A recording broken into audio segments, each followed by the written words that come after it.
এক এক সবাই কলমদার বিরুদ্ধে আমরা সব এক। সিটিগুলোতে বাইরে বসে আমরা সবসময় আছেন থাকবো। অন্যায়ের বিরুদ্ধে আপোষ নয়, সবসময় প্রতিরোধ করতে হবে। অন্যের বিরুদ্ধে তোমার আপত্তি শিক্ষা সিন্ডিকেট ভাঙতে হবে।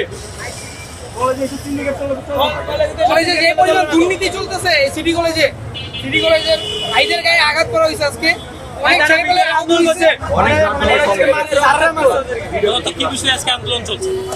মানে ওদের প্রিন্সিপাল মানে অনেক মানে শিক্ষার্থীরা সিন্ডিকেট করা, ওদের মানে টাকা নিয়ে শিক্ষা নিয়ে অনেক দুর্নীতি চলতেছে। আজকে সিটি কলেজে শিক্ষার্থীরা এই প্রতিবাদ করাতে যে ওদের প্রিন্সিপাল আজকে অনেক রোমে আটকে পর্যন্ত আজকে মারছে।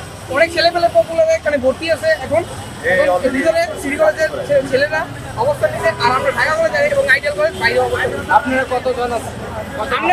আমরা আছি এখানে যে 70-80 জন আমরা এখানে যে ছেলেপেলে আছে। মানে আপনারা কি তাদের সাথে সংহতি জানাতে আসছেন? যে হ্যাঁ আমরা ওদের সহমত জানাইতে আমরা আসছি এদিকে।